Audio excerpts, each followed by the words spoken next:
இப்ப இந்த மாட்டுல என்னென்ன பாத்து எடுத்தீங்கன்னு நினைக்கிறேன்? நான் இந்த மாட்டுல பல்லு பார்த்தேன்னா சுழி பார்க்க சொன்னாங்க, சுழி பார்த்தேன். காம்பு அடிச்சு பார்க்க சொன்னாங்க, இப்போ லைவ் அடிச்சு காட்டுறேன்.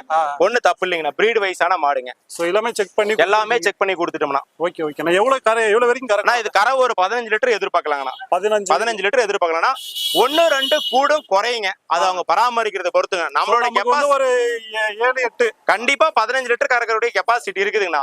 அவர்கிட்ட போய் 1-2 கூடும் குறையும் அவர் பராமரிக்கிறத பொறுத்து. நமக்கு வந்து 14 அந்த ரேஞ்ச் கிடைக்கணும். இது 15 லிட்டர் கறக்கிற கெப்பாசிட்டி அதுக்குள்ள குவாலிட்டி இருக்குதுங்க.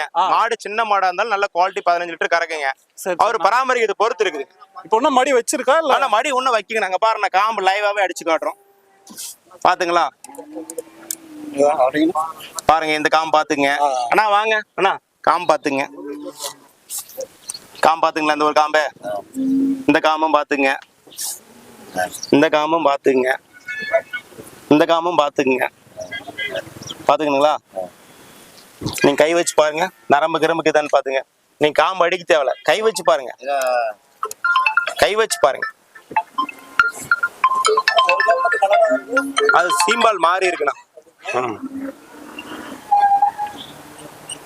ஓகேவா? காம்படிச்சா தொடச்சிடணும். இந்த லூஸ் பாயிண்ட் இருக்குது. நம்மளோட கருத்து கணிப்புக்கு 15 லிட்டர் கறக்குங்க. நீங்க போய் பராமரிச்சா 1-2 கூடும் குறையுங்க. எப்படி கறந்தாலும் 12 லிட்டர்லாம் குறையில்லாம கறக்குங்கண்ணா. எந்த ஊருக்கு எடுத்திருக்கீங்களா நீங்க? கம்பைநல்லூர். ஓகே ஓகே, பக்கம் தான். ஆமா பக்கம். வண்டி அவங்களே எடுத்துட்டு வந்துட்டாங்க. சரி சரி.